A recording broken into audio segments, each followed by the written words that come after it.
Hi friends, பார்த்திங்கன்னா இன்றைக்கி வந்து புதன்கிழமை வேலையை ஆரம்பிக்க போகிறோம். வாங்க பார்க்கலாம். புதன்கிழமை சாமி கும்பிட்டு வேலையை ஆரம்பிக்கலாமா? ஏன்னா நான் நிறையா டைம் வேஸ்ட் பண்ணிட்டேன். 23 வயசில் நான் ஃபாஸ்ட்டாக இருக்கணும், பணம் சம்பாதிக்கணும், அப்படி இப்படின்னு அப்படியே தவறி அப்படி தடுமாறி வேறு ட்ராக்கில் போயிட்டேன். ரொம்ப டைம் வேஸ்ட் பண்ணி இப்போ வயசு 40 ஆயிடுச்சு. அதனால் ஃப்ரெண்ட்ஸ், யாரும் டைம் வேஸ்ட் பண்ணிடாதீங்க. நான் அட்வைஸ் பண்ணுற அளவுக்கு பெரிய ஆள் கிடையாது. என் வாழ்க்கையில் நடந்த அனுபவத்தை சொல்கிறேன். டைம் ரொம்ப முக்கியம். நான் வேஸ்ட் பண்ணிவிட்டேன். அதனால் என்னோடய இலக்கை தொட முடியல. ஸோ இனி வரப்போகிற காலத்துலையா என்னோடய இலக்கை தொடரணும்னு நான் ஓடிக்கிட்டு இருக்கேன். எப்படி என் இலக்கை தொடர்றதுக்காக நான் ஓடுறேன்னு பாருங்கள்.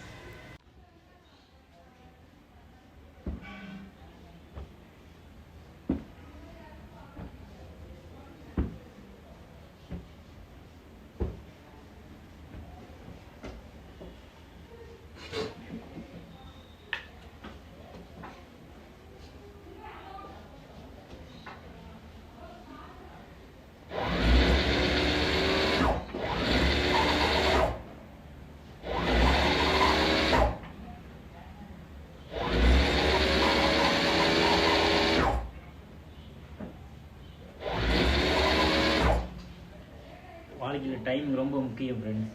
டைம் வேஸ்ட் பண்ணிடாதீங்க, அப்புறம் பின்னாடி வருத்தப்படுவீங்க.